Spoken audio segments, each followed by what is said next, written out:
Muy buenas noches, compañeros y profesora. A nosotros nos corresponde exponerles el tema La revolución científica en las ciencias no mecánicas.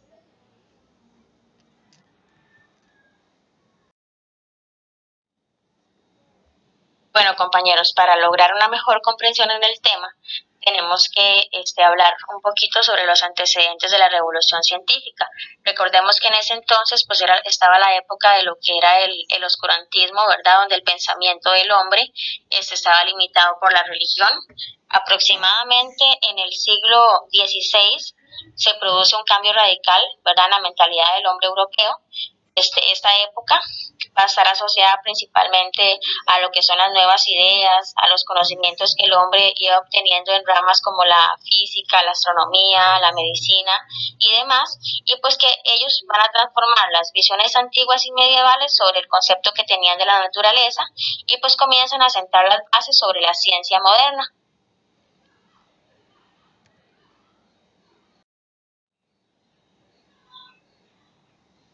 ¿Qué fue la revolución científica?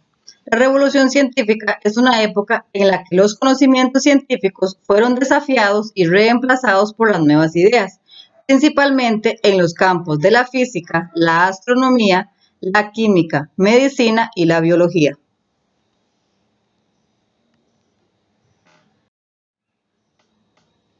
¿Qué conceptos derribó la revolución científica? Viene a ponerle fin a lo que eran las creencias religiosas, iniciando por la noción que tenía el mundo de que la Tierra era el centro del universo, ¿verdad? Los conceptos de Aristóteles, como la uniformidad, la circularidad de la traslación, la materia como un elemento continuo. Todas las ideas que surgen durante todo este proceso de la revolución científica hacían alusión a lo que era la realidad en esa época. A continuación, Lucre les va a comentar quiénes fueron los gigantes de la revolución científica que tuvieron la capacidad para adaptarse a lo que fueron las nociones de Platón y Pitágoras, que percibían la vida desde un punto matemático.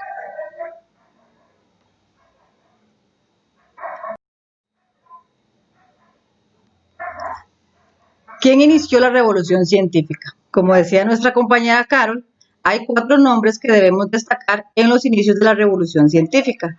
Ellos son Nicolás Copérnico, que formuló la teoría heliocéntrica del sistema solar, la traslación de los planetas en órbitas elípticas alrededor del Sol. El siguiente, Johannes Kepler, su labor fue fundamental para el análisis del movimiento de los planetas. El siguiente sería Galileo Galilei, quien formuló la primera ley de movimiento para la observación astronómica. Y el último, Isaac Newton, presentó la ley de gravitación y otras que explican la realidad, modificando la comprensión de la matemática y la física.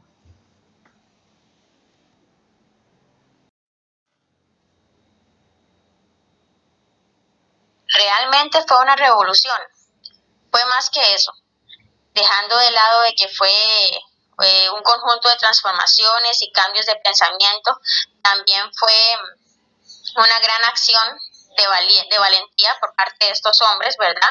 Hombres del Renacimiento, hombres que aprendieron a pensar libremente y se convencieron de que es bueno que el hombre tenga la capacidad para explicar su mundo y que también él pueda elegir bajo qué leyes quiere ser regido. Y que precisamente por esta razón la Iglesia los castiga, incluso con la pena de muerte algunos, por ellos exponer sus ideales ante el mundo. Recordemos que en ese entonces la Iglesia dominaba el pensamiento del ser humano y ellos dejan de lado lo que es la religión y el miedo para reemplazarlos por lo que es la razón y el conocimiento.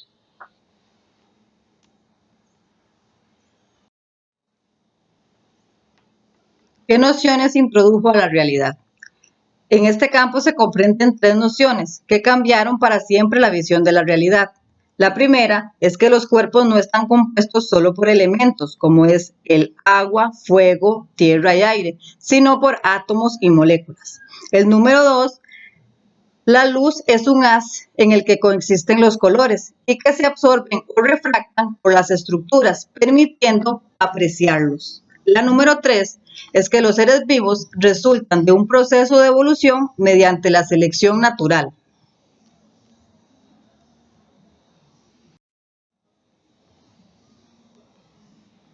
¿Qué logró la revolución científica? Bueno, la revolución científica logró definir y sentar las bases de lo que es el mundo moderno. Quiebra la imagen del mundo antiguo y medieval. La razón es lo único que va a permitir ingresar a este nuevo mundo, pero no solamente de una forma física, sino también de una forma legal, donde la observación se une con la medición y pues surge una teoría natural, ¿verdad? Como le llamarían ellos. Inicia esto con la publicación de la obra de Copérnico llamada Sobre los giros de los cuerpos celestes, y que en teoría va a terminar con la obra Gran Síntesis de Isaac Newton. Y así van pasando estas obras con las aportaciones de Galileo y Kepler.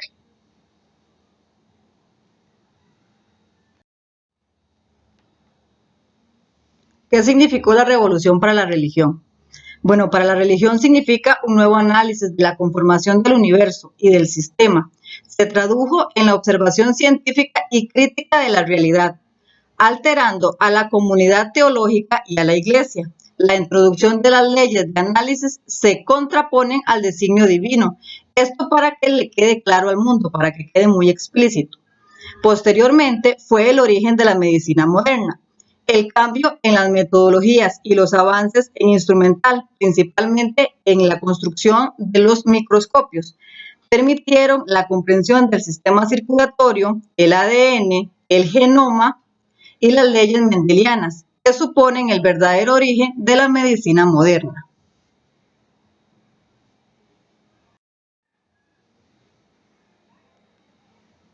¿Qué campos presentaron mayores avances? De forma general, esos campos serían la astronomía, la física cuántica, la medicina y la mecánica.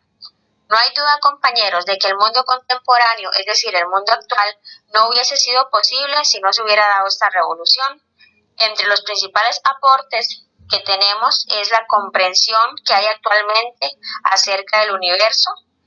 Por ejemplo, también lo que es el modelo heliocéntrico del sistema solar, que es cuando los primeros astrónomos demuestran que no es la Tierra el centro del universo, alrededor de la cual gira el Sol, sino que más bien es el Sol el centro del sistema solar, alrededor de él giran los planetas.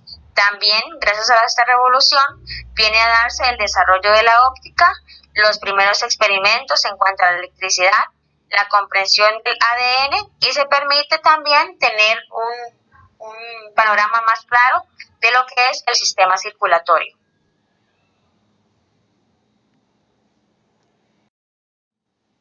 ¿Cuáles son las consecuencias de la revolución científica? La mayor consecuencia que tuvo fue el nacimiento de la forma de las ciencias, enmarcadas en el método científico y en el empirismo racionalista.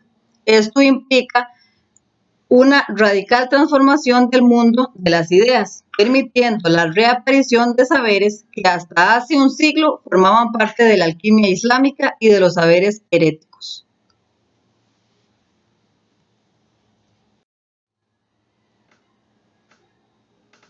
Y bueno, compañeros, en síntesis y como forma de conclusión, percibimos cómo la revolución científica ha sido la responsable o fue ese trampolín que necesitaba el ser humano para que tuviera la capacidad de romper las fronteras, de sobrepasarlas, por medio de la inspiración, ¿verdad?, de estos grandes, tanto filósofos, astrónomos, científicos, pudieran conocer o pudiéramos conocer cómo es el mundo a nuestro alrededor, cómo es la manera más fácil de llegar desde el punto A hasta el punto B.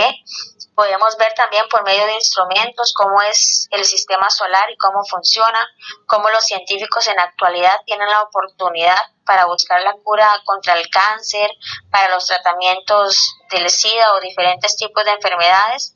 En fin, gracias a esos caballeros, el ser humano ha evolucionado y no nos hemos quedado con esa costumbre de conformismo, ¿verdad?, de quedarnos con lo que tenemos al frente nada más, sino que se comenzaron a desarrollar las preguntas del por qué y la explicación de todo lo que nos rodea.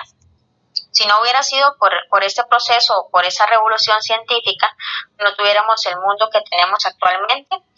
no tuviéramos el conocimiento que hemos adquirido con el pasar de los años y ni siquiera hubiéramos podido gozar de una evolución. Entonces, esto es de nuestra parte. Quedamos anuentes a cualquier duda que se les presente. Y más nada, compañeros, muchísimas gracias por el tiempo y la atención que nos brindaron. Buenas noches. Buenas noches.